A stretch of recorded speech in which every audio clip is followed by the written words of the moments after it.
in the quiet village of Kuntaa, where red roofs glowed under the morning sun, a story lived in the shadows of the forest, a story the elders never finished telling. Welcome to Content with Abby, you home of untold stories. 12-year-old Esi, barefoot and laughing, chased her little brother Kojo to the stream. Suddenly, a strange sound broke the morning calm. A soft drumbeat, dum-dum, slow and deep, like a heartbeat. "Kojo, did you hear that?" she whispered. But Kojo heard nothing. The sound vanished as quickly as it came. That evening, as Grandfather Nee told tales by the fire, Esi learned about the talking drum, the voice of the ancestors, lost after a drummer named Onain disobeyed the spirits. "Where is the drum now?" Esi asked. Grandfather Nee's face darkened. "Buried deep, child. Some things are better forgotten." But that night, the drum called to Esi again, closer this time. From her window, she saw something glowing at the edge of the forest, a drum, shining faintly in the moonlight before fading like smoke. The next day, driven by curiosity, Esi slipped into the forest. She followed the faint, beckoning sound until she found an old, vine-covered hut. Inside lay a dusty drum, cracked and silent. The moment her fingers brushed its surface, the ground trembled, and a voice, soft but clear, spoke in her mind. "Why have you woken me, Esi of Kuntaa?" Esi jumped back, her heart pounding. You can talk." The drum hummed. "I have always talked, but no one listens anymore." It was Aben, the drum of the ancestors, and its voice was filled with a deep sadness. "The songs of your people are dying," it lamented. "Their hearts have forgotten the rhythm of truth." Before she could respond, footsteps approached. The village chief, Kwabena, entered the hut, his eyes wide with greed. "So, the stories were true," he muttered, ordering his guard to seize the drum. Hidden in the shadows, Esi heard Aben's desperate plea, a whisper only she could perceive. "Do not let them take me. I belong to the people, not to power." But she was helpless as they carried the sacred drum away.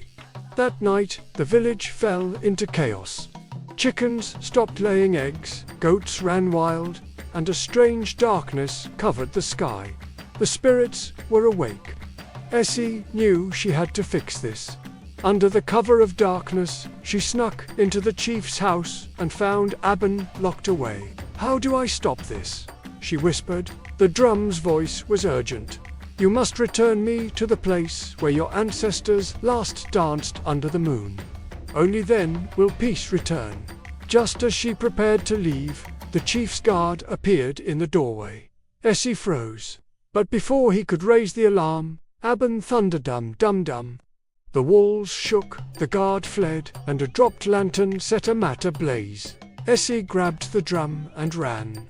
With shouts and alarm bells echoing behind her, she disappeared into the forest. Guided by the drum's voice, "Follow the river until you see the moon in the water."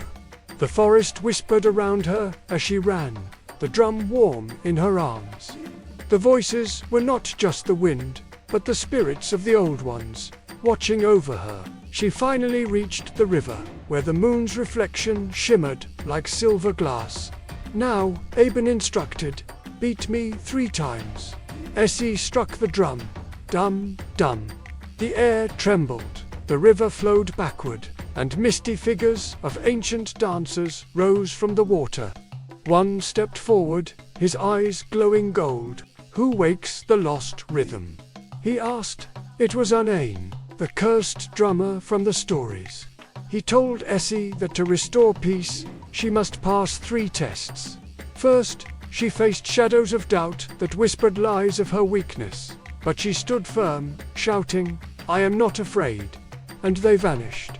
The second test was silence, where she walked through the forest, listening not with her ears, but with her soul, remembering the forgotten rhythm of the world. The final test awaited her in the village. The people, led by Chief Kwabena, accused her of cursing them. "It's not cursed," Esi cried. "It's crying for us to listen."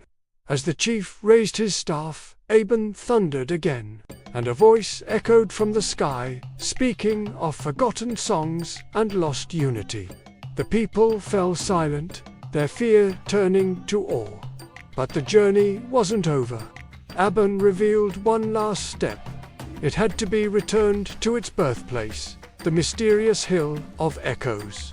Guided by the wise storyteller Mama Abina, Esi and Kojo traveled beyond the forest. There, on a giant hill shaped like a drum, the spirit of Unain appeared once more. "My rhythm must be finished," he urged. "Play it, Esi. Let the ancestors hear." Esi placed the drum on the ground and began to play. The sound echoed, the air shimmered, and a beam of light shot from the hill, enveloping Unain. But something was wrong. The light turned red, the hill roared, and the drum screamed. "Too early, the balance is not ready." In a blinding explosion of light, Esi was thrown back. When she opened her eyes, the drum was gone, turned to ash. Tears streamed down her face. "I tried to help," she whispered. But, as despair settled, a new whisper drifted on the wind. "The drum is not gone, it sleeps again, waiting for the one who listens." Esi looked at Kojo, her grief hardening into resolve. They had to find it again. And far away, in the deepest shadows of the forest, a familiar, haunting beat began once more. Dum, dum. The story was not over. It was just beginning. Thank you so much for joining me on this incredible journey. If you loved the story of Esi and the talking drum, don't forget to hit that like button, subscribe to the channel, and ring the bell so you won't miss what happens next. Until our next adventure, stay curious.